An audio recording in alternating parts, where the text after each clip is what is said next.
TNTM The Show presents Comicast 266 with your host Pablo Gunner and JD. Hello everybody, and we are Talk Nerdy to Me, or part of Talk Nerdy to Me. Yes. And we are here to talk about comics for the week of was it the 28th? The last week of 2016, Yeah. December 28th. But this is the new year that we are now recording on. Yes. And, Happy New Year, everybody. Yes. Happy New Year. The year is new. Yeah. Happy for surviving this one. Yeah. Because it took so many in the last. Well, it's the last 300, last year. Yeah, you know. It's sad that we lost Carrie Fisher at the end. I mean, and David Reynolds. Who's Gary Fisher? Carrie. Oh, yeah. I mean, our princess is not. Of course. And so sad. But we are here to review the comics. Yep. And we have a grade scale. It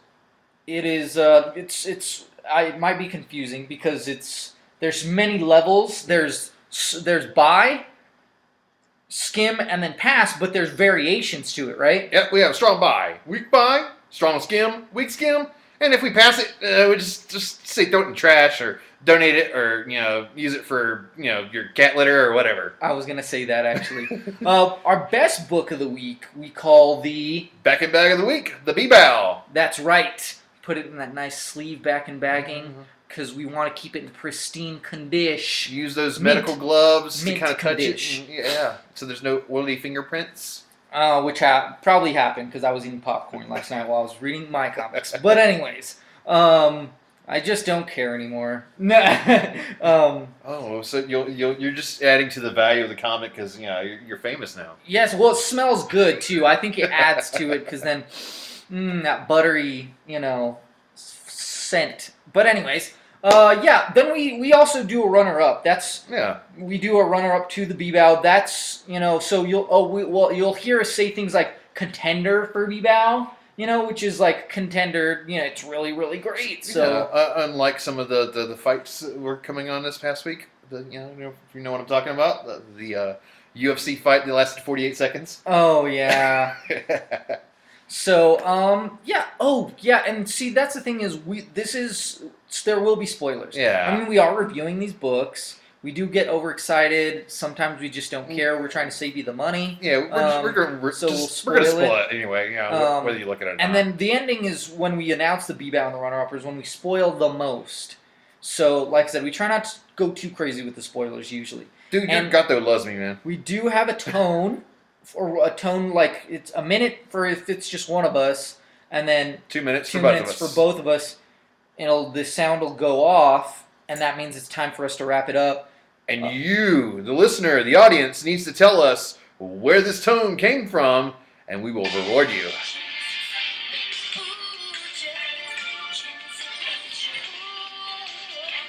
It's totally outrageous, man. It is. I just thought it was festive, like for the new year. So that's. But anyways, so that means it's time for us to wrap it up. I didn't get to read a lot of my DC stuff. And I didn't read any of the Marvel stuff. So it will be different this week because I'll be covering mostly Marvel and you're covering. Yeah. Yeah.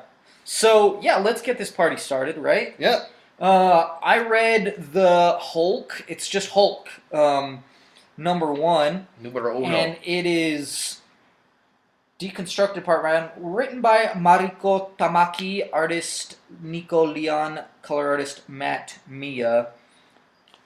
And this one is Jennifer Walters, and you can tell that she's just kind of like in a, not a funk necessarily, but she's just like in a haze, like she's just going through the steps. Yeah, she's trying to... She seems like she's trying to cope. She's trying not to go into her Hulk form. She's going back to work. Now she's working for like a big firm. She has an assistant. But her specialty is she does stuff for like the, Inhumans, mutants, the meta community, I guess. Meta advocates, I guess. Yeah. So... And this one lady comes and she's like, hey, this guy's trying to kick me out, can you get me out of there and stuff. And then there's this lady and she shows up at her apartment and she's like, hey, I want to interview you about how you're dealing with grief. She's been avoiding it completely. And She starts hulking out a little bit, but you see her repress it. This is something that I can tell is going to be a slow burn. Like, it's going to be a slow burn, a slow build to this rage. And it looks fantastic. It fits really good. I really enjoy it. There's been other Hulk books that I really didn't care about that was Jennifer Walters. This one I'm interested in. I'm willing to check out more. I will give it at least a second issue try and see how that goes. This was really interesting. It's not what I expected because I expected Hulk. Like, she's gonna be pissed, right? Like, for the death of her cousin, she's gonna be just rage, and that's it. And like I said, I think it will be, but not yet. It's gonna build to that where she may be stuck because she's repressing it right now. Well, and you know what repressed things do with your psyche? They kind of generate multiple personalities. That too. So we may be seeing the birth of Jane Fix-It. Maybe. I mean, the cover's kind of a great She-Hulk, so I mean... So we will see. This one's really good. Like I said, didn't completely get me. Was it hook, line, sinker? No, not quite, but it was very close. So, and it looks phenomenal. I will say that, despite that though, I will give it a strong buy, but it's not a contender. Okay? Here's a digital code. Forgot to mention, give away the digital codes. And so if you want... Check it out, review it yourself, and let us know what's going on. Yeah. F for Familia, Z for Zorro, M for Marcos, K for Kilo, 7-3, J for Juanita, L for Lupita, Q for... Quinceañera. Thank you. K for Kilo, H for Hector, and W for Huerita. All right. I picked up Titans number 6. This is The Return of Wally West, part 6. Written by Dan Abnett. Brett Booth did the pencils. Norm Rapmund and Mark Deering did the ink. And the colorists are Andrew Dahlhaus and Carrie Strachan. I don't know. Anyway, so when we last left off of the story, Wally ran so fast and saved everybody's butt on his team, and they're all alive, and then he went poof, up and vanished like a fart in the wind and went to the Speed Force. So everybody's like, oh, where's Wally? Where's Wally? And, they're all fighting abracadabra, all that good stuff. And then we get, Wally going, oh, I'm in the Speed Force. There's no lightning rod for me to go back to since, Linda doesn't love me no more. And then the Speed Force is like, oh, yeah, there is. Your team? That's your lightning rod. Duh. I mean, that's kind of how this works. And then all of a sudden, Wally just pops right out of the Speed Force, smacks abracadabra, and it's all said and done. Well, in the meantime, Omen reads Abracadabra's mind and says that she pulls out one word, Manhattan. And if you've been following this line, you kind of know where our suspicions are going with this word, Manhattan. So I thought that one word, that revelation of Manhattan and Mr. Oz at the end of the book is really what, made it for you. It really made it for me. So that's a strong buy contender. I'm glad this part of the story is over with. Maybe we can move beyond the Return of Wally West and the Wally West show and make it more of a Titans right. book. I hope so. Because you're tired of Wally, man. But this does sound interesting because it seems like it's the only book that is going towards that. The overall Rebirth plot. Yes. Because, again, at the very beginning, Rebirth, we had Batman seeing the comedian's little pen with the blood on it. And, of course, we've been getting snippets of Mr. Oz throughout all the titles. But this is the first time we've ever dropped Manhattan. Strong by contender, right? Strong by contender. Alrighty. On to another Mariko Tamaki book. This is Supergirl Being Super. Book 1. And like I said, it's Mariko Tamaki as the writer. Pencils is Joel Jones. Inks Sandu Florea. Colors Kelly Fitzpatrick. We just it's just a lady powerhouse in Yeah. this book. And I love it. It's beautiful. This book is fantastic. Shows the crash. This is her legitimately in high school. Running Kara track. and her friends. She has these two best friends. One's in track and one's more, just average gal and stuff. And her family, they're the average country folk and stuff. Hiding her pod. They're more old school and stuff. And I love how they constantly, like, everybody makes fun of her for this zit that she has, and it's so gross. It is so gross. Like, when she finally deals with it. It's an exaggeration, but it's, like, so accurate. You know what I mean? Like, So think popping a zit, and then Slimer comes out. oh my god. So, but it seems so, it just fits right with the high school vibe and everything like that. Was this considered a trade?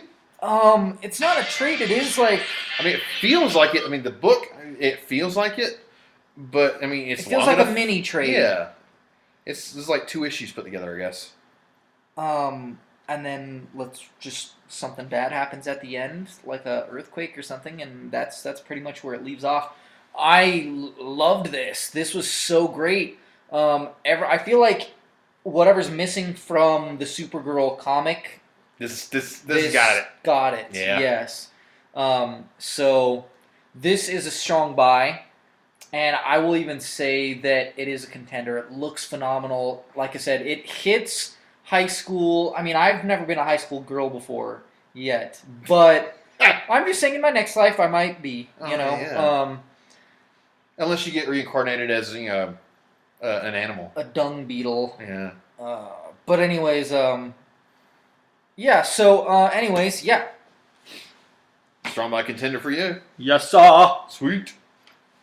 Did you read some Ghost Rider? Did not read no Ghost Rider. Although number 2. I was wanting to read this because the first issue wanted me to move beyond this. So Ghost Rider number 2, or it's Robbie Reyes Ghost Rider, as it says on the cover, number 2.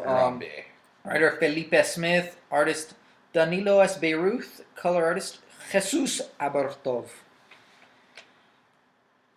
Alright, so it starts with that creature, and now it's attacking Laura Kinney, aka All New Wolverine, aka X-Training 3, and it gets her blood as well, so now it's like this messed up Hulk Wolverine creature, and Hulk shows up, and he helps her fight it off, and he explains the situation, which is he screwed everything up.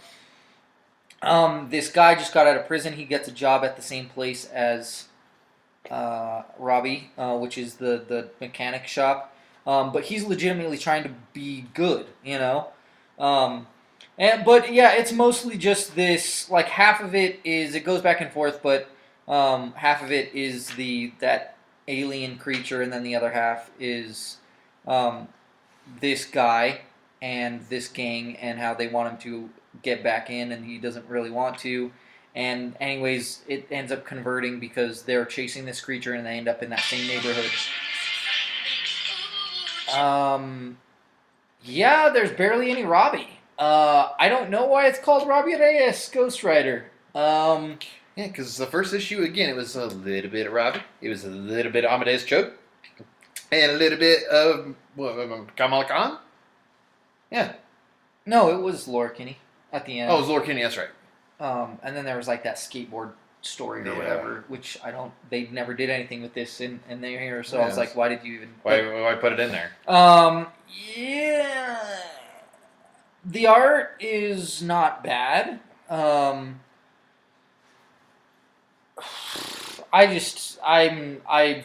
done with this. I don't know. I want to give it another chance in hopes that it just becomes a Ghost Rider, because with the ending, it kind of seems like it might be that way. But it definitely does not seem that way in this. So, therefore, I don't know. I give this one a skim, I guess. And here's a digital code, and it's just because it's called Robbie Reyes Ghost Rider, and I don't feel like it's a Robbie Reyes Ghost Rider book. So you're mistitling your book. Yeah. If you called it like the East Coast Lowriders, I don't know, the East Coast, not East Coast, West Coast. Yeah, West Coast. West Side? Even if, which I think they have don't they have a West Coast Avengers now? I don't know. I haven't seen that yet. But if they just called them, if it was just called West Coast Avengers, and they're like, this is them. Yeah. I would be fine with this book. I'd be like, I know what I'm getting into, or I don't. But hey, it's Laura Kinney, it's Hulk, and it's Ghost Rider. This is interesting.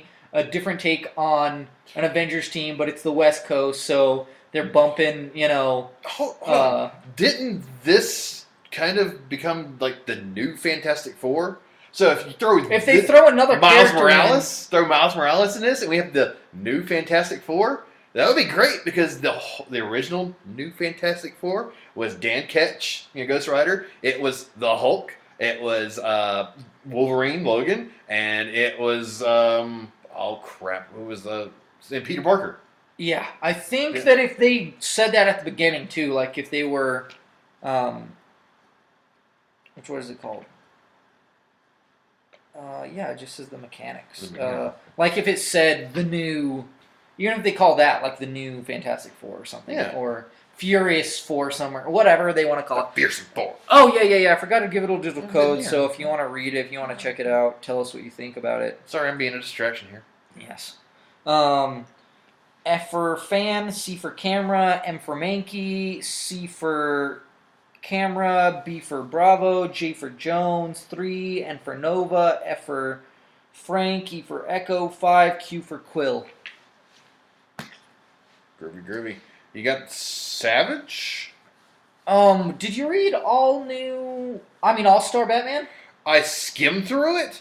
I didn't really like it because it was the finale for the whole thing. Yeah. And I'll just blow through it real quick because it was all about All-Star Batman number 5. I read it. And it's my own worst enemy finale. Scott Snyder did the script. Romita Jr. did the pencils. Danny Miki, Tom Palmer, Sandra Hope, and Richard Friend did the ink, and Dean White did the colors.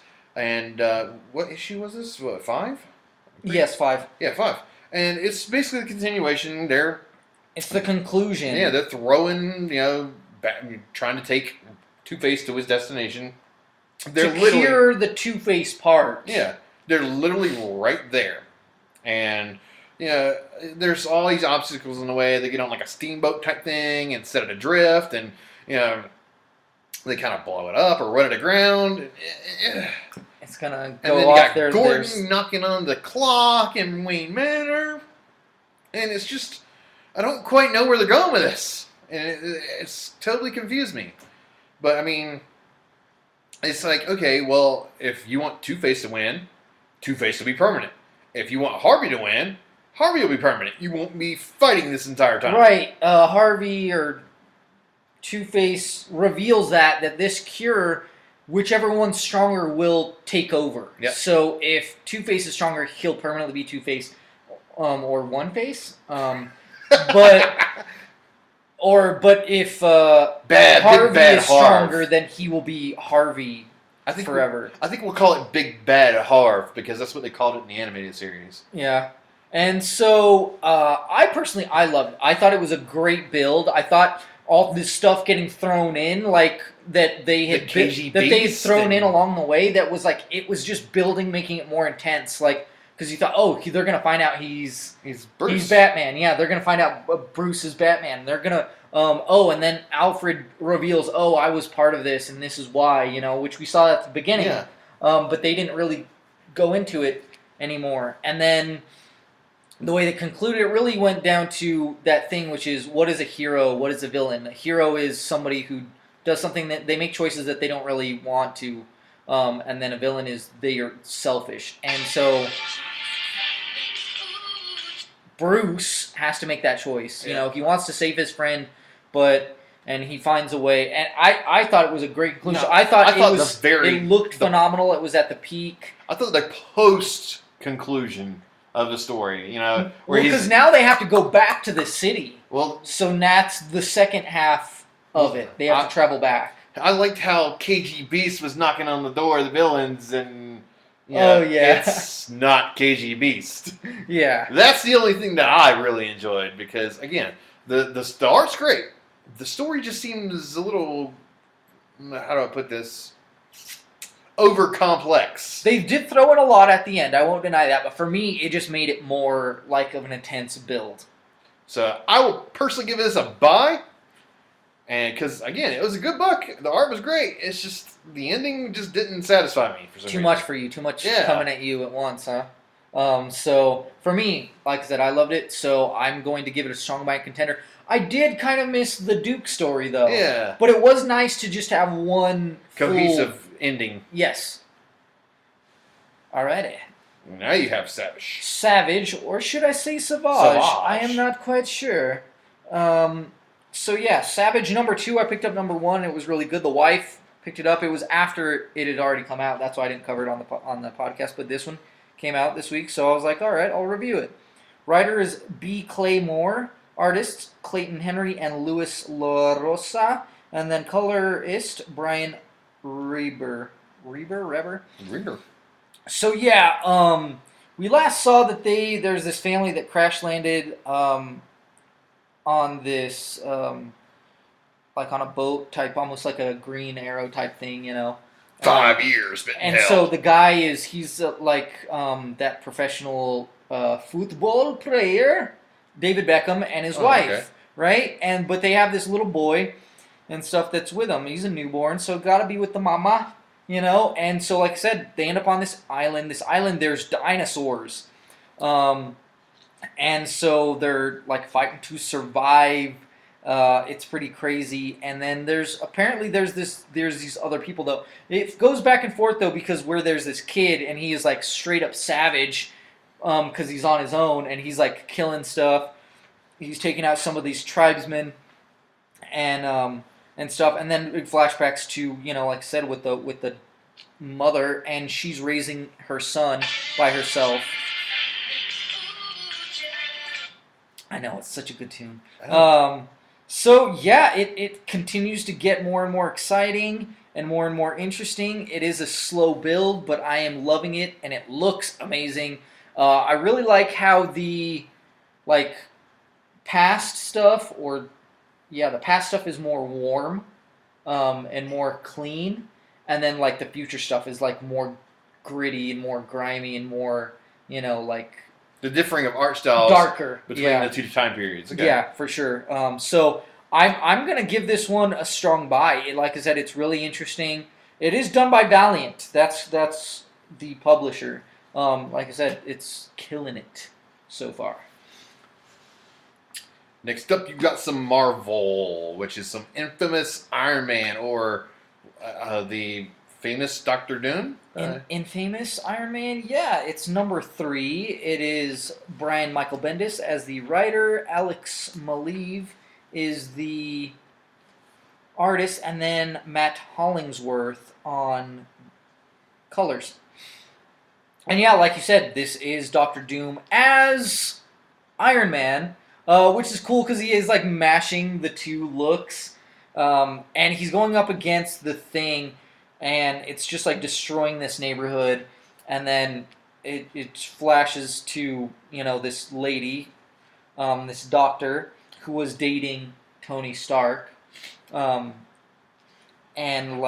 they're in Switzerland, I want to say, and she's so mad at him. She's like, "Where am I? You kidnapped me," and he's like, I just took you away from this. We get the full explanation, though, of he does remember everything from Secret Wars. Okay. And he was a god, and he was everything in his image, everything he thought he ever wanted, and he wasn't satisfied. So he's like, well, if achieving my dreams of doing everything selfishly was not satisfying, maybe I need to do the exact opposite. Do stuff for others. Right. And so he's like, he even goes into because I'm a bad guy, I know the ins and outs of the villain community. Yeah. So it'll help, and yeah, it's really great. I really like it. It's really interesting. I'm totally digging it. It looks phenomenal. It's All he needs now is and some everything like that. spikes on his armor, so he can be like doing 2099. So I like it. I like it a lot. And yeah, strong buy, and I will give it a contender as well. I like it because it also makes the hero, so to speak, out to be a villain, which is the thing. He's just wrecking stuff and messing things up and really causing a ruckus, and he's the villain in this story. He's the villain and the hero at the same time. Yeah, it's interesting. He's his own worst enemy. So here's a digital code for you to read off. Ooh. So digital code: F for Foxtrot, Z for Zed or Zulu, M for Mike, 3 Q for Quebec, U for uniform, 3 G for golf, Q for Quebec, 6 S is in Sierra, and Y for Yankee. Yes, NATO phonetics are awesome. Although you probably got tired of hearing them in the Navy. So, next up, they got Teen Titans numero 3, number 3. Damien Knows Best, part 3. Benjamin Percy is the story writer. Coy Pram is the pencils. Wade Graubager is inks. And Jim, I can't pronounce this guy's, Jim Kapalabelabidis. Sharalempiris. Yeah, what he just said is doing the colors. And again, we get a continuation of, what's been going on. Of course, Damien's, got the Titans together. And hey, it is the past. You see, It starts off with past stuff, which is him fighting his cousin? Yes, another heir to the demon, I guess. Yes. And this is when he used to be bad. When he was the heir to and then it gets to current time. He stole the bat plane. They're like, dude, you stole the bat plane. Yes, I will say, though, that a good part of this, though, still feels like we're doing catch-up of stuff that hardcore readers still already know. Yeah. Which I'm like, okay, I already know this.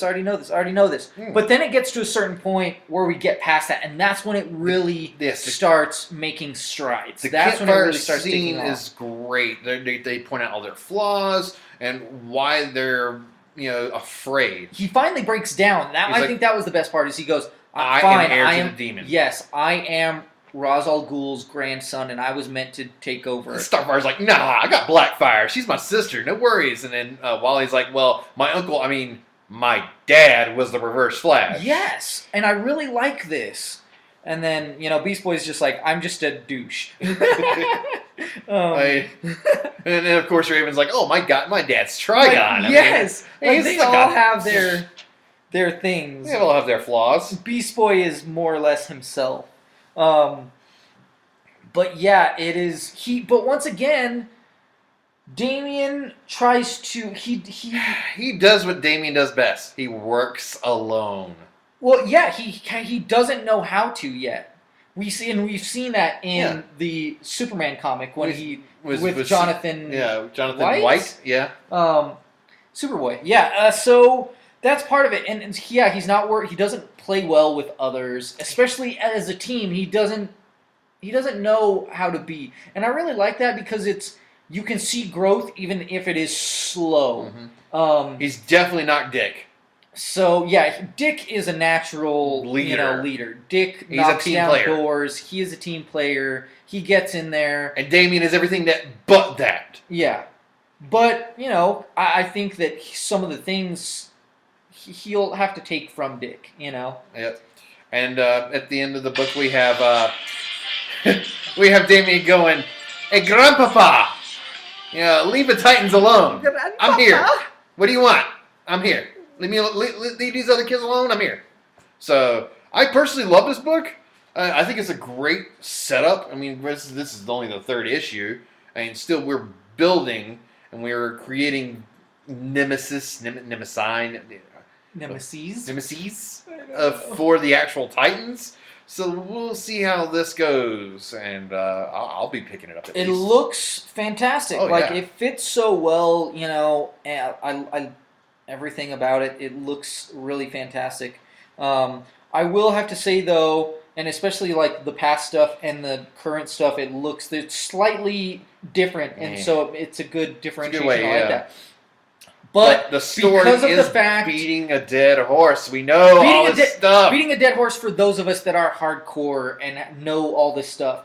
Yes, or at least half of it. Yeah. The rest, though, I mean, even then, I feel like even them revealing things about themselves, that stuff is stuff that if you're hardcore enough, you know. But again, I'm going to give it past the first 5 issues, which is normally the first arc, and then see where it jumps off from there because we're done with the introduction point. We know all the characters. We know all of this stuff. Let's expand upon it now. But it's still undeniably enjoyable. Great. So strong buy contender for me. Yeah, it's a strong buy, but not contender for me because of beating the dead horse. Minor things. Yeah. All right. So we have Beyond the Batman Beyond number 3, and it is Dan Jurgens is the writer, Bernard Chang is the artist, Marcelo Maiolo is the colorist, and Travis Lanham is the letters. And again, we have Terry or Batman of the 2000 whatever masquerading as Matches Malone's little boy. His son, yes. And technically he is. As a Joker of Joker's Town. And, it seems like it's going pretty well on his end. Oh, yeah. Whereas his very swimmingly. Friend and his brother, younger brother, are trying to help him on the other end. Hey, how can we, they're trying to figure something out. How do we get the suit back to him? Or how do we fix the suit? What are we going to do on our end to help him? Because he's doing his thing. Because if they find him out, he's going to be in a bad way. And it goes very strongly on that if. And, because this guy, who is the leader of Joker's Town, who's trying to revive the Joker, he actually knew him in high school. Oh, yeah. He's like, oh, man, Terry, you're a Which punk. I completely forgot about and didn't think about. And I loved that it was like, yeah, by the way. You. Yeah, and so... As well as... You're in with a bat! As well as his reveal about the Joker, like, I can't really do this, but if people think I'm bringing this guy back, I can run these guys. He's smart. He's a lot smarter than he acts or looks, because he's like, I'm running this stuff just because they think I'm bringing Joker back, so I can just do whatever. And it's even better because they reveal who the Joker is. And can we spoil it? Come on. Let's spoil it. No. Let's spoil it. No. You can spoil it if it's one of your runner-ups or contender. I mean, if it's your B-Bell. Okay. But yes, the identity of the Joker is just... It's messed up. It's pretty jacked up. And as well as what's her name figures it out too. Oh yeah, Dana. Yeah, and you're Terry. She's thinking about it. They converse a little bit, and he's like, "Yeah, really, come on, just leave it." Shut up. Yeah, I'm trying to help you. I'm undercover.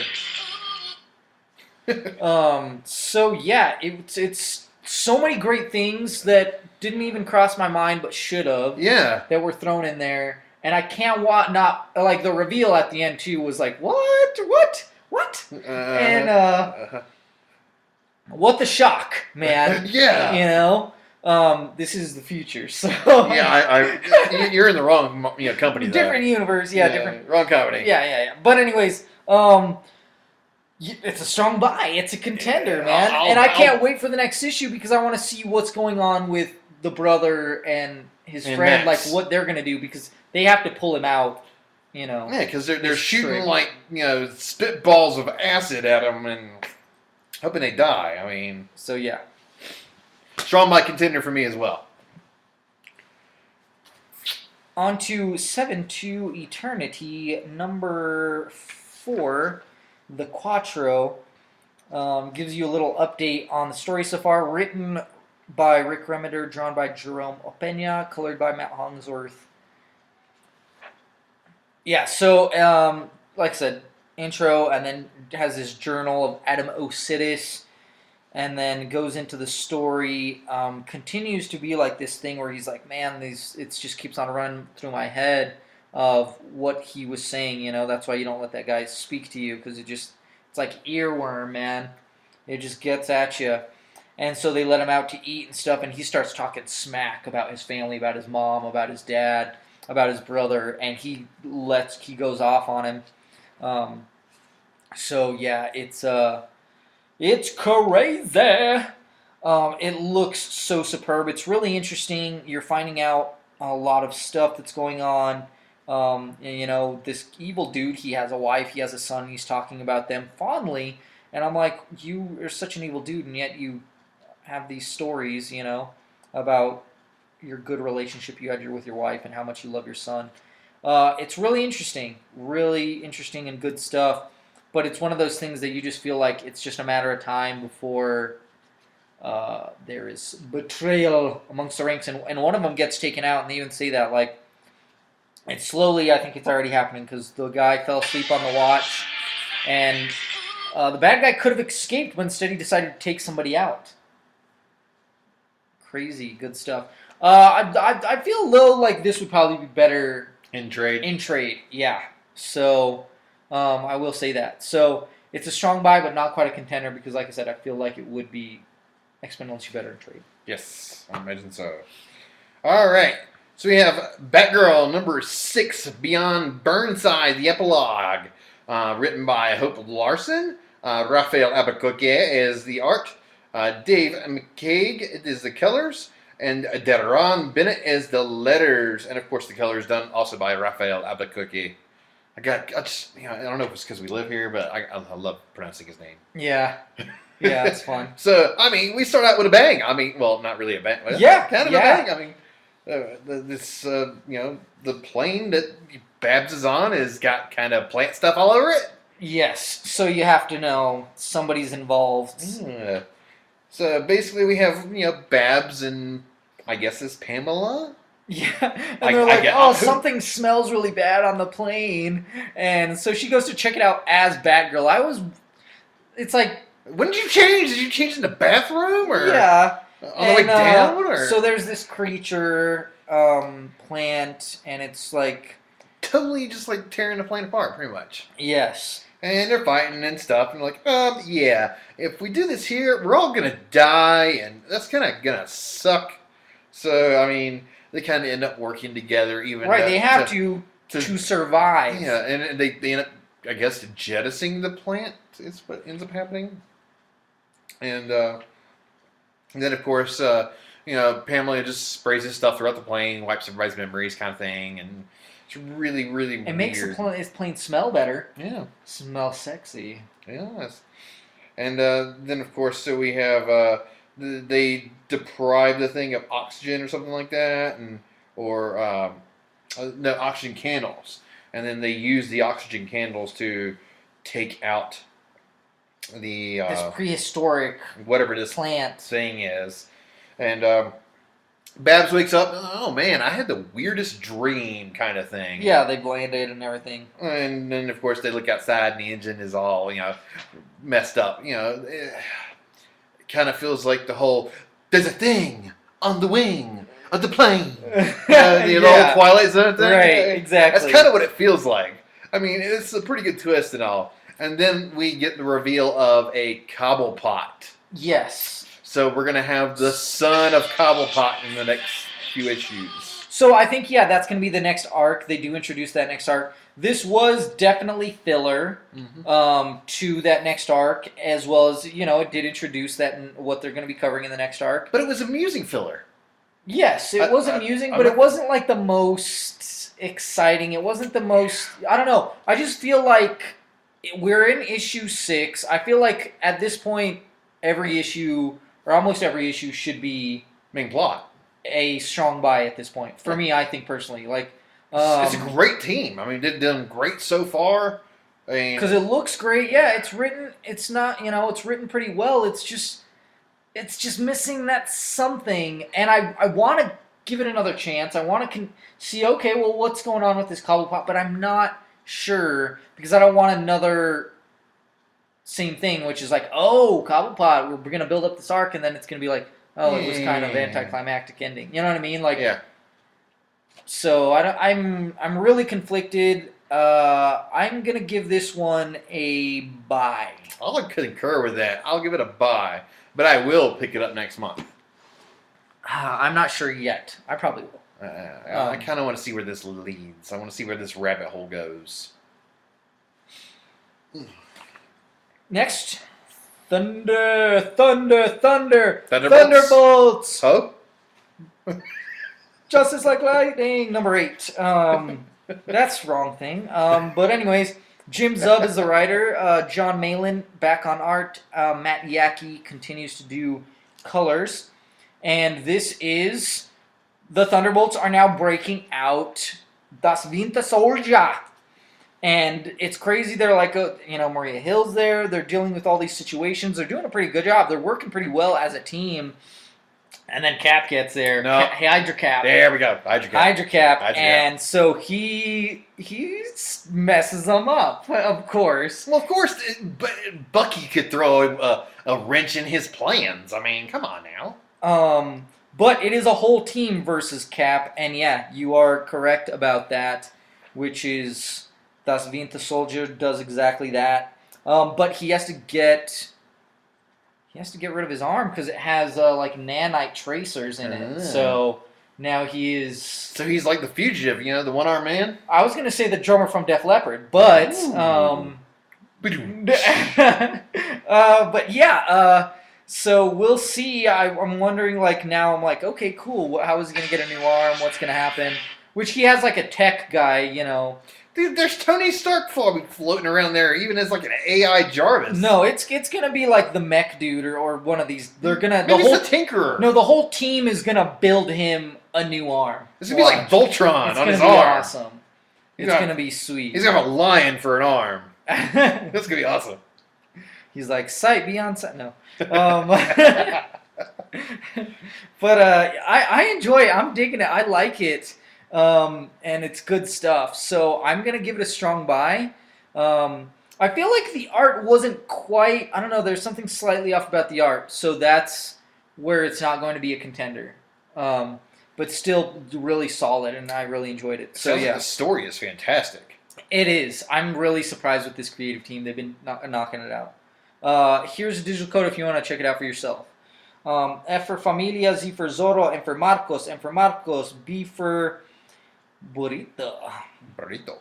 Q for Quintana. V for Villanueva. D for Diego. M for Marcos. H for Hector. 07. Burrito. So, it's time for our commercial break. And we're here to talk about Albuquerque Comic-Con, which is coming up the weekend of January the 13th through the 15th. And we will be there. We'll be there, and we will be covering as much content as we can. And we may not be providing but a little bit of live content here and there, because we may go Facebook Live. Well, who knows? But we'll provide as much content as we can, just like we have with Santa Fe. Yes. Negasonic Teenage Warhead is supposed to be Man, there. I love that name. I know.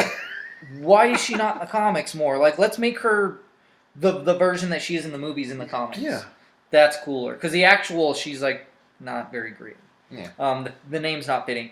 As well as... the cast of Karate Kid. The original, the good one? I mean, yeah, the good one? Yeah. And then there's quite a few people from... gosh, what is that show? Stranger Things. Yeah, Stranger Things. And Barb is going to be there. I'm going to confess my love to Barb. The wife already knows. Oh, yeah. That's going to be interesting. It will be interesting indeed. And then we're going to have some metalheads going to be there, like Rex Brown and Dave Ellison from Megadeth. So. Yes. Rudy Sarzo. Garrett Wang is also going to be there. Chelsea Von Chastity. He's returning from Santa Fe Comic-Con. Garrett Wang. Mm-hmm. And my understanding is that he canceled his comedy show, but I don't quite know how it was. I haven't heard too much else. I know that the event on Facebook was canceled, so... Bam is going to be there. Bam! I hate that guy. Bam! Margera? I don't know. Margera. I hope I'm saying his name wrong, because... I just know that he was a playable character in one of the Tony Hawk games, and that was about it. Kevin McNally, he's from Pirates of the Caribbean. And you got Kel Mitchell, from Kenan and Kel. Garrett Wang from Star Trek. And Laura Danridge, Melissa Santos, David Harris, Michael Beck. These are people from, those two guys are from, what is that? What is the name of that one? The Warriors. Oh, the Warriors. The Warriors coming out to play. Yes. That's a score, Oh, man. for sure. That is a classic. Yeah. If you've never seen the Warriors, which I really do need to introduce my kids to that eventually. Highly suggested. Yeah. Yes. Take a look at it. It's a must-see cult classic. Victoria Atkin and Paul Ramos from Assassin's Creed Syndicate, I want to say. It's the British one. Yeah, the voice actors for the main characters, so that's cool.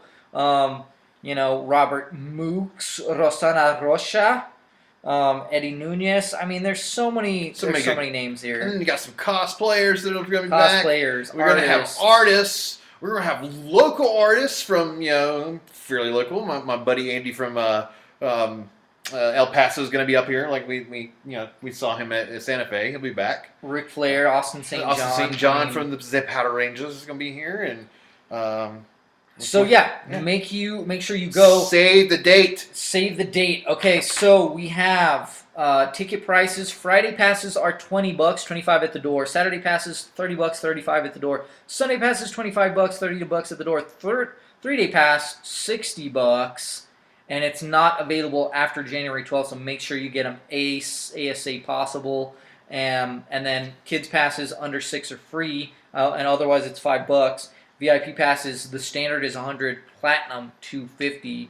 And then costume contest is Friday. They have 2 of them actually, Friday and Sunday. Friday is 7 p.m.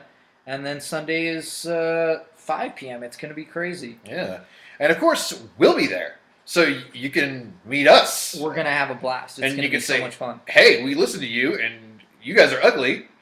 And we're going to be doing some trivia, giving away comics, having a great time. And stuff. So, for sure. Yeah. Marvel, DC trivia of all kinds. You got some Doctor Who this time? I have some Doctor Who. I don't know. I haven't seen too many Doctor Whovians. Because the last 2 seasons haven't been that great. Maybe it's the Doctor needs to change. No, it's the writer. Is it not Moffat no more?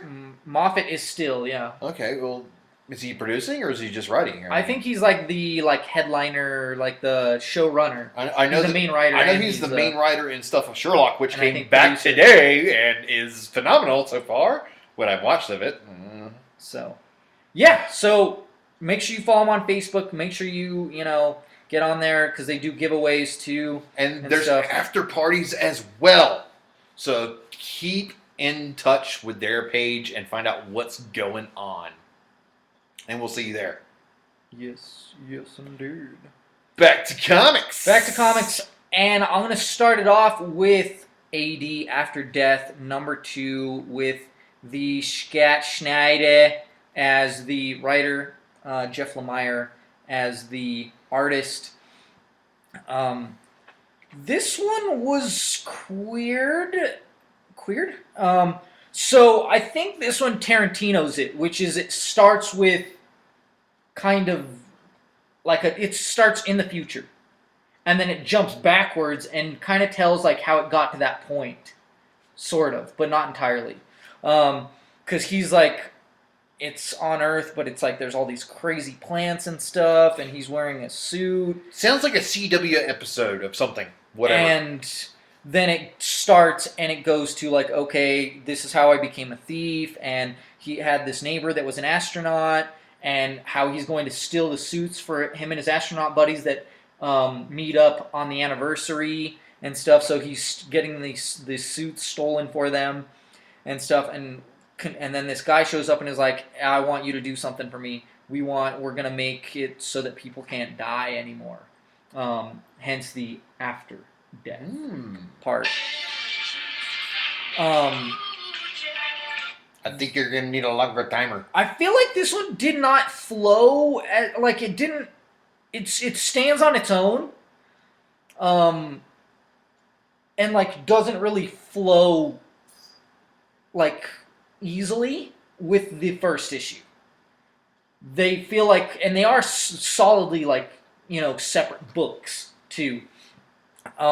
Still really great. Not as much visual. The visuals that were there are superb. And I enjoyed a lot. And it's really interesting. It's one of those that it's going further down the rabbit hole. I'm loving it. And I will continue reading. I will say I don't feel it was as strong or as good as the first issue, but it's still super interesting nonetheless and really enjoyable. So I still have to give it a strong buy. Go. Go. You have Wars des Civils, number 2. Number 8. So Civil War 2, number 8. The final. The finale that's been like, what, 6 months overdue now? I don't know. I mean, because we're on tons of books afterwards. Oh, yeah. I mean, that's the only really gripe about the event that I have is that the event did not conclude before they started putting books out after the event. Much like Secret Wars was, you know?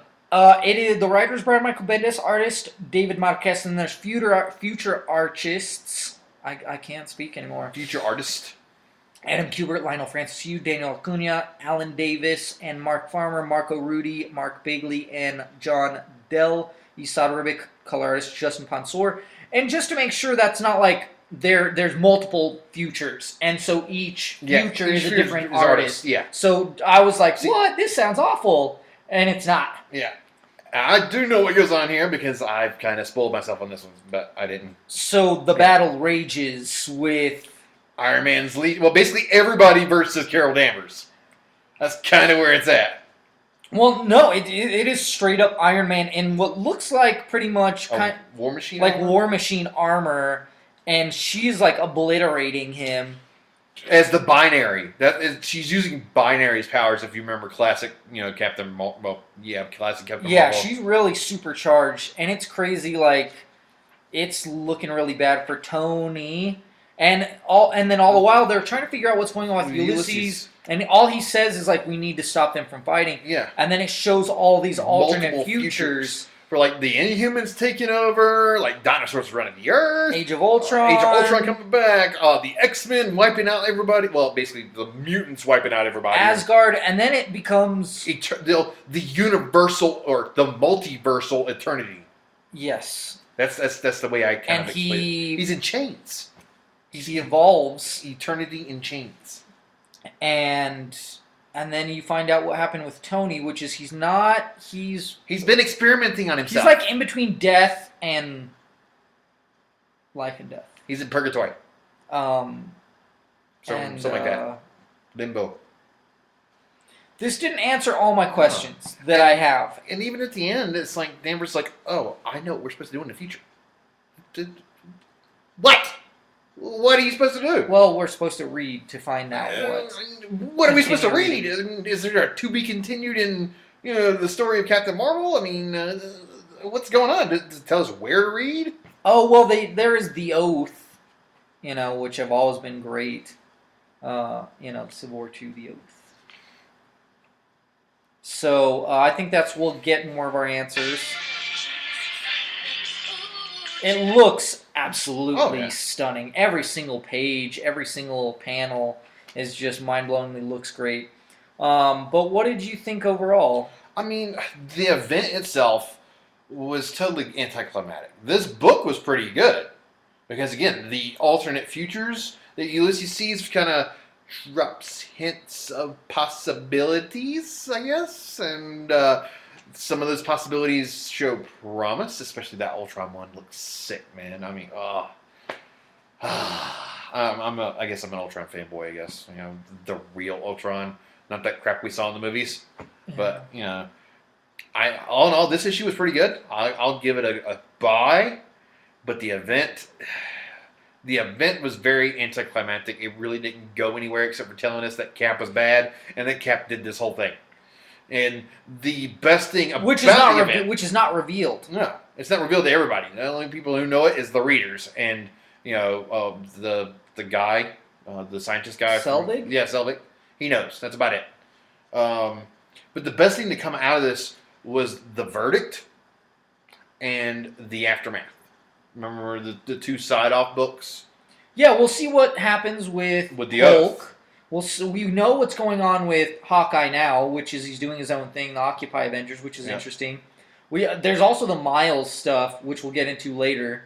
I give this one a strong buy, this issue. I think overall they specifically went out of their way to not make it what the first Civil War was, which it started off like there was some mirroring things, and that's what we liked about it. And they should have kept with, let's change it, but have it mirror certain things. And I think that but they didn't go that way. It would have been really great to get the fleshing out of Hydra Cap 2 in this, which is have him go completely dark and unleash on people and reveal his, not necessarily reveal his Hydra-ness, but reveal that he's a darker version of himself. Yeah. And the thing is that everybody got behind Cap.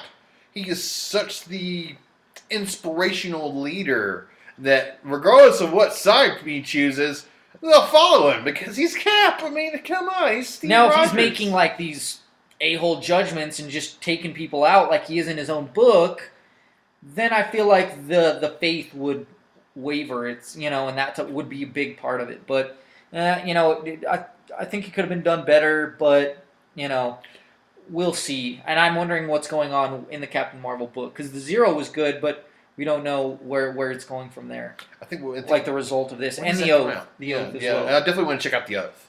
So, like I said, I give it a strong buy. Check it out. It's a buy for me. Digital code is F for Foxtrot, Z for Z, M for Mike, F for Foxtrot, A for Alpha, G for Golf, 6, 3, P for Papa, 9, 8, D for Delta. All right. Hey, speaking of Spider-Man, number 11. What a quinky-dink. Brian Michael Bendis, the writer. Sarah Pichelli's back on as artist. Then we have Gaetano Carlucci as inking assist. Marta Gracia as color artist. So this one actually is about his dad becoming, about him being agent of S.H.I.E.L.D. and him getting tested as an agent of S.H.I.E.L.D. Like an aptitude test? Like can he deal? Can he handle it? Oh. So they set him up. They're like, all right, we're gonna have you. Dugan's like, all right, we're gonna have you sell Terrigen Mist. It's like MGH, but like to the next level. Mm-hmm. And so it gives people powers and stuff. And you're gonna sell it to this person, and we're gonna bust them. And then eventually we're gonna bust them. Eventually they're gonna go straight to you. That's what happens. And then the person ends up being Black Cat and stuff, and they test him, and they have Miles, and she's like, I'll kill him if you don't tell me everything you know about S.H.I.E.L.D. and give him all the inside scoop and stuff, and he does not waver, he does not crack, and that's pretty much it. Yeah. That's pretty anticlimactic considering that the last issue was all in the feels. And was like the best book of the week, pretty much. Because I think it was one of our B-Bows. Yeah. I think it was actually both of our... Yeah, it was, I think. Yeah. One of our top twos, at least. Because I know it was one of my top two. It looks fantastic. No, it's a really great issue. That's the thing, is it's not a letdown in the least. It is beginning... It's a great way to go, we're done with Civil War. This is something new. This is something different. I don't know about you, but when they had the Ultimate Spider-Man stuff that was about the dad, that was his past, that stuff was great. Oh, yeah. With Wilson Fisk and all that stuff. And then like the spider and all that good stuff, yeah. Yes. So this is kind of getting back to that, but now it's in the present. Mm-hmm. Which that's what I've always have been wondering. Is what is going on with him as an agent. Like, what is he doing? And now we're seeing, okay, they're vetting him. They're gonna really put him in. They keep in the works. Showing and promoting the whole Spider-Gwen and Miles relationship, and I'm wondering how this is gonna lead to. I hear that it's just a teaser, and I hear that it's just a teaser. They're not. It's not a relationship. It's a buzz to piss people off. It's a quick thing. Yeah, I think that's what it is. It's just... hey, I hate this, and I'm going to read it until I find out why this is happening? I think it's just to piss off Whitey, but anyways. I sprayed a fence. Those crackers. But anyways, like I said, I give it a strong buy. And here's digital code. H for hotel, 0 for Omar, Z for Zarbon 245 4, K for kill 0, A for alpha 3 0. There's lots of zeros in that one, man. Yes. All right. Monstres. Monstres. Actually, you know what? I don't even think I finished reading this book. But it is written by Marjorie Liu, illustrated by Sana Takeda. Yeah. And, I mean, it continues to be amazing. It's really interesting. You get more past stuff here. Man, I think this is the book that made me go, like, I'm switching to trade. Like I said, I didn't completely finish it, but it's just one of those that I need to switch to trade. You It need looks to read the phenomenal, complete looks really story. interesting. I need complete arcs at the least, you know? So like I said, it looks amazing and it's really interesting, but it's one of those things that it's so slow moving in issues that it makes it really difficult to grade and to go like, well, this is what's happening. It's slow. It's so slow in issues. I'm not saying it's not good, but it's so slow that You get bored with it. like the things that I have to say are kind of the things that I have to say before, which is they're on the ship, the stuff's going on. Like I said, I've said it. You need it. Get it in trade. That's my suggestion. You know, it's a strong buy, but I personally myself, and I don't know because that's the thing is, and I don't even know when to stop too because I don't know. Where the There's arcs no like begin and solid end. arcs. Yeah, I should have stopped Like 3 issues ago? two issues ago, I think. So yeah. Strong buy for you. Yeah, it's a strong buy.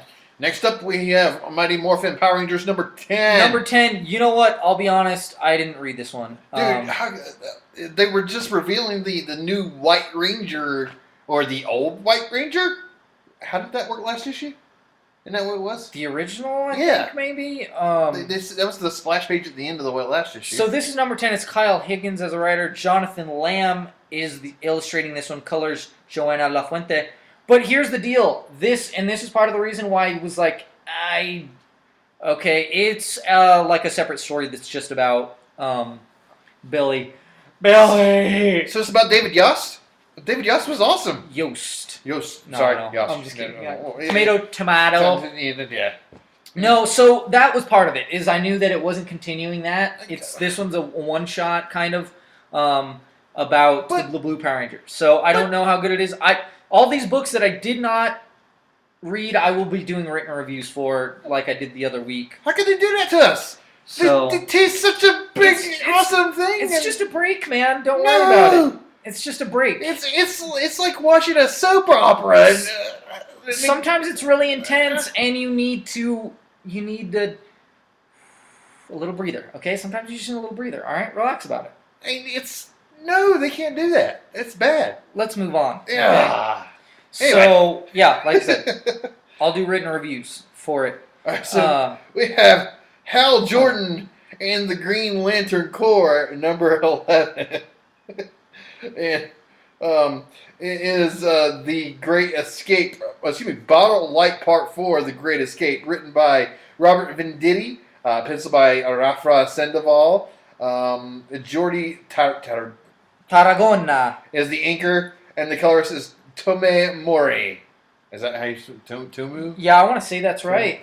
The rest is it's all you, man. It's now the JD show. Oh, it's the JD show. What's From up? here on Hey, out. what's up? The rest of these comics are all you. Okay, so we have, of course, we had Larfleeze going through, and it's like, hey, he's whooping Brainiac, whatever number this thing is, and he's like, mine, I want to see your collection. Oh, you've got bottle Green Lanterns and Yellow Lanterns? Mine. And basically, they are doing a ruse where they fight each other. Like, no, you're gonna mess up my collection. This is mine. You can't do that. And he ends up breaking the core out. And then the core is like, oh, you kind of just fell into our trap. And yeah. Right on. And then we get jumps back and forth to Hal and Kyle. Kyle's like, yeah, I just kind of pulled you out of this ring. Hey, Kyle. Hey, Kyle. But yeah, all in all, it's a great issue. I mean, it looks phenomenal, beautifully. I mean, the plot line was very well The done. colors are so strong in this. Yes, Like very the oranges, those oranges, the brights are just like boom in your face. So yes, strong buy, contender for me. Again, this is one of those books that is continuously probably one of the best things that DC's put out since the Rebirth started. I will say the new arc, it took time to build. Oh though. yeah. I mean, not the most recent. This This arc, whole thing. but it's still been so great. Oh yeah. So written review for me, and you gave it a strong buy contender. Yes. Next, the Flash. Next up, we have Flash 13. number 13, which is Date Night. Date Night. Yeah, it's filler. It looked like it was a Santa. It's Date Night, which is written by Joshua Williamson, Neil Gooch did the art. Gooch, yes, his name. Ivan Placencia did the colors, and Steve Wan did the letters. And again, it is kind of a Christmassy thing. I mean, you got Wally West kind of going around during Christmas, doing the thing that Barry would normally do, or the Flash would normally do, while the Flash and Iris kind of go on a date. And he's taking a night off. So, it's literally, tar pits in there. He's like, oh, well, I got these people that are friends, family of mine. They kind of got kidnapped, and I got to stop this. And Wally just kind of whoops up on Tar Pit and slows him down. And he's like, okay, by the way, tell me about this bad guy you're talking about, and I'll see what I can do. So he defeats Tar Pit, and then he takes the bad guy who's got his peoples kidnapped, and then he just flashes the bad guy from his hideout straight into police headquarters. Poof! And, this is a pretty good filler Flash story, because, he goes, hey, you were dating, this, Patty, you were dating Mina, and who knows who else, and then it's like Jessica Cruz is in there. And, Iris and Barry kind of have a little heart-to-heart, I guess. And, all in all, it's a really good Wally story. And I enjoyed it. I thought it was really good. It's not a strong buy, but it's a good buy. So buy it. Oh. Yeah. It's just the filler wasn't for me. Uh-oh. Yeah. Trouble in Paradise. I mean, the art was great. It's just, again, it was the filler, Did you read The Uncanny Inhumans number 17? Negative. Written by Charles Soule. Written by, penciler is R.B. Silva. Adriano Di Benedetto is the inker, and then Javatar Tagli and Andrew Crossley as colorists. I didn't read it, but I will review it. I'll do a written review. New year, new busyness for all of us, man. Yeah. It's been Christmas and stuff. What about the Star Wars? Man, as much as I wanted to pick this up, I didn't, because, it's Christmas. Yeah. It's number 26. Written by Jason Aaron. Artist Salvador La Roca. I heard it was like a flashback. Edgar Delgado is the colorist. And I didn't read this one either. So. I heard it was a flashback to Yoda, is what I was told. And it's all like prequel era Yoda, and it's just him whooping up. That's my understanding of what happened. I've heard great things about this issue, but I need to pick it up myself. So eventually the two of us will actually review it, and we'll just put a written review online. Yeah. I'll be giving those codes away separate since I have to read them. Yeah, so guess this ringtone or timer tone. Yeah. And we'll give away some comics like that. I mean, why not, right? Sure. So we have a Detective Comics number, what was it, 947? Jesus, things racking up to 1,000. And it's the finale for the Victim Syndicate, written by James Tynion. Tynion? Yeah, the fourth. Alvaro Martinez is the pencils. Alvaro, sorry, my apologies. And Raul Fernandez did the inks, and Brad Anderson did the colors. And it's basically just kind of revealing that Spoiler is the bad guy, I guess. I guess is how you can put it. I knew it. It's a spoiler alert, I guess. But I mean, she kind of just spills her guts. She uses the knowledge that she got from Tim to kind of compromise everybody. I mean, Clayface, what's her name? Orphan, Batwoman, even Batman. So I guess she's the final member of the Victim Syndicate, I guess? You are an orphan. I mean, that's kind of the way to put it. And she spills her guts, and she gets away. That's kind of it. I mean, that's as simple as it gets. And they're like, oh, is she going to come back? Well, I don't know. And then we get a flash to Tim Drake, who is using all the gear that he had on him to build a way out of his box just to find his way back into the box. So Mr. Oz is like, yeah, you'll understand really soon. So I hope we do get a good understanding of what Mr. Oz has in store for Tim. I feel like this and Doomsday spoiler going bad will make Tim's return that much better. Yeah, because, I mean, will Tim be, like, disappointed in her and kind of break up and say, hey, you're not my chick no more? No doubt. Love cannot exist in comics. No. In comics. In Batman. Yeah, in Batman specifically. Yeah, because, I mean, look what happens to Bruce every time he gets in love. It's the Catwoman betrays him, Talia stabs him in the front, not in the back, in the front. And, you know, people just die. He stabbed her in the front, too. Yeah, that's true. But a strong buy contender for this because again, it was a good ending, at least towards the victim syndicate. Very unexpected, but you know, I thought it was pretty cool. And finally, I guess our last book. So what did you give it? Strong buy contender. Yeah. I didn't read that one, but I'll do a written review. And we have Action Comics number 970. Dan Jurgens is the writer. Pat Zurcher is the art. Rob Lee is the letters, and Ulysses Areola? Yes. Gosh, that's a weird name. Areola. Oh, why? Because it's nipple? Yeah. Nipple man. No. He did the colors. And, Soups is coming to the rescue. Just like Lex said. Hey, I'm going to have his buddy coming in, and he's going to come to my rescue, and you're going to be SOL. So, he re-enables, you know, Lex's suit. You know, it's like, yeah, you got a mother box here. They kind of spill the guts to Superman and say, hey, this is what happened. He's got a mother box. He's working with Darkseid, and, you know, he's going to kill a lot of people. And Superman's like, well, yeah, you might be right. But he still fights, you know, everybody else, and, you know, he's up in the air because the evidence is piling on Lex that he's going to be the bad guy. And that he is the bad guy.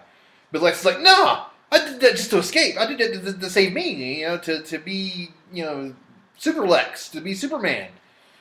And I'm reformed, I'm not changed. And, of course, this is pre-New 52 Superman who's got the preconceptions of Lex being bad. And, yeah, it was a good issue. It looks pretty epic. And except there's some random, like, Lois stuff in there, too, it looks like. Yeah, you have Jonathan at home, and she's like, oh, hey, Dad's not home. What do I do? And Lois is trying to keep the cover that she's not a mom, because the Lois Lane she's impersonating is not a mom. And yeah. It's really weird. I don't quite know where it's going to go, but I'd like to see it. Strong buy, contender. So, it is Bebow time. So my runner-up is actually going to be... It's going to be Teen Titans, numero 3. And the reason why is it's just beautiful. I like the way it's setting up. I love the way it's going.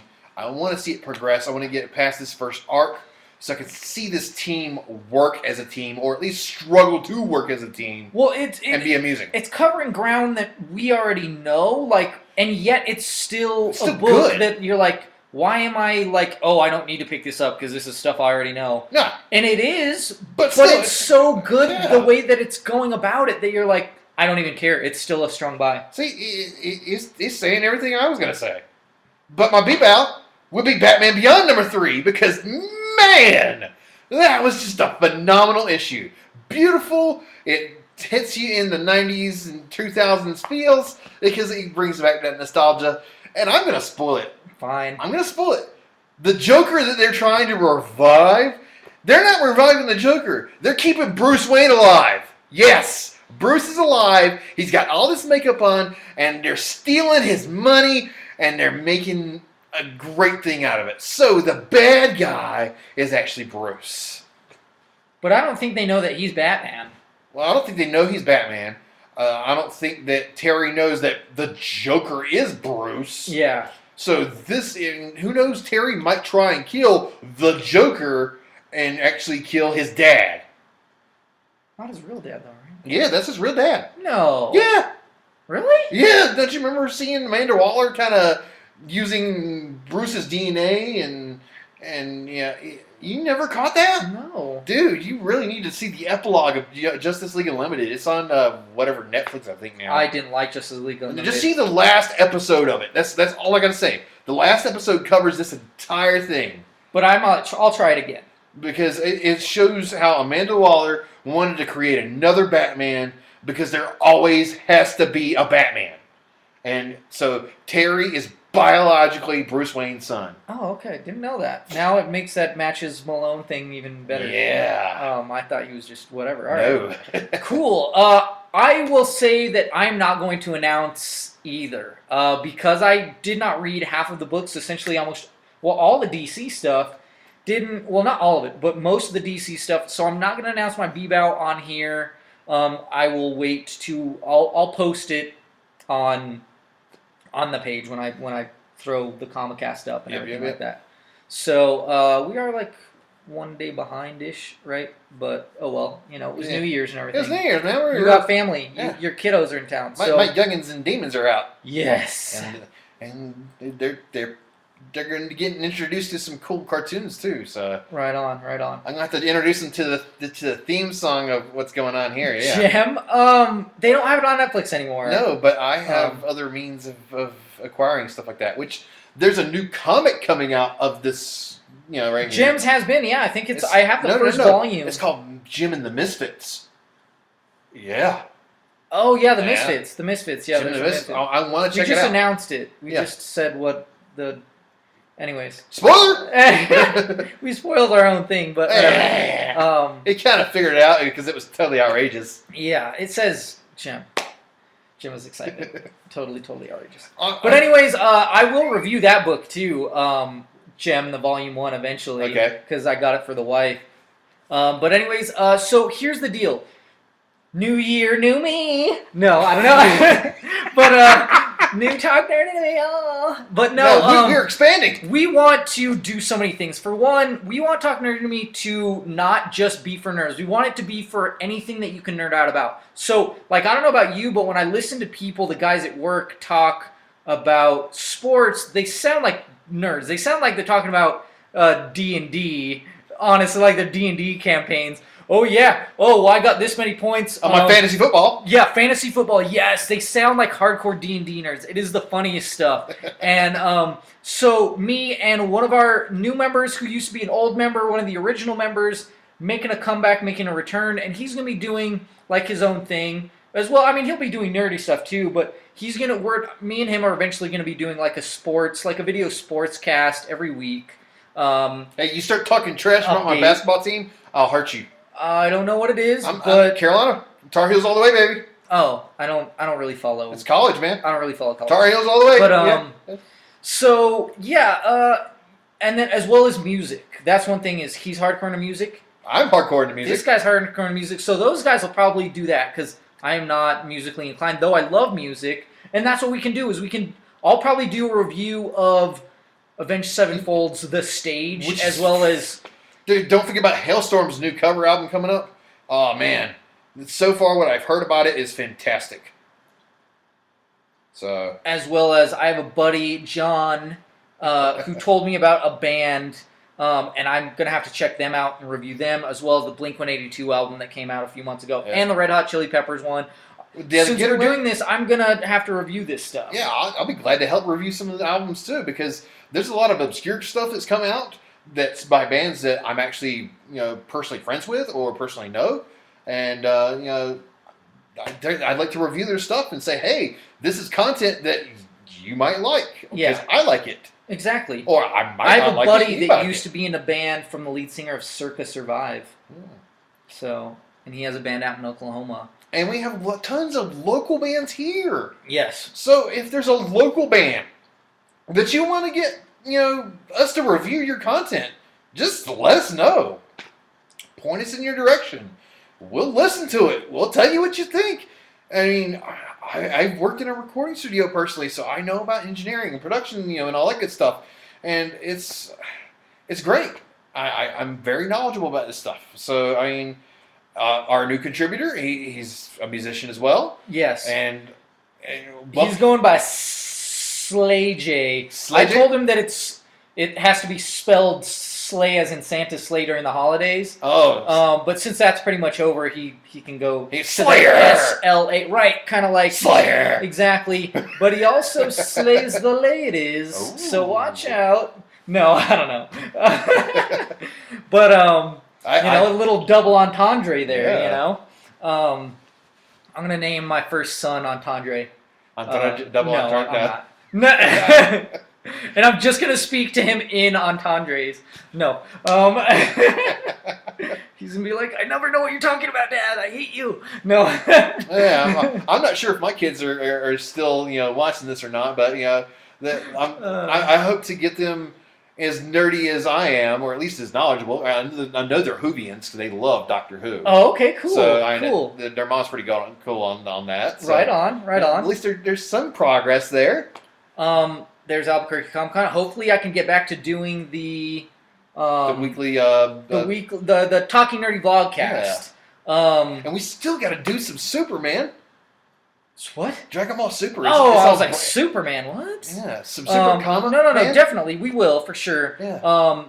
That'll come in time, for Maybe we'll definitely. just do like a whole show just dedicated to anime. I mean... Yes. Why not? Yeah, definitely. Me and Tonebone are gonna, do some stuff for ACC. It's just gonna be a grand old time. Like I said, we want it to reach more people. Like anything that you can nerd out about, feel free to share it. And I still want to live stream some Ninja Turtles with you, man. For sure. Totally want to sit over here with 2 players on Turtles in Time on the SNES and just kick it. I mean, just talk about old school, just whatever. Definitely. Have fun with that. Sure. Especially on the TV here, man. Get this nice display in front of us. Yeah. And it'd be great to put some turtles. It'll come. Like I said, we also want to start selling merch and stuff, but like I said, timetable, like 6 months to, or like 7 months to a year, and then long term, there's other stuff, but that'll be for a lot later. Yeah. So make sure that you talk nerdy to us, as well as keep your eyes hungry for comics.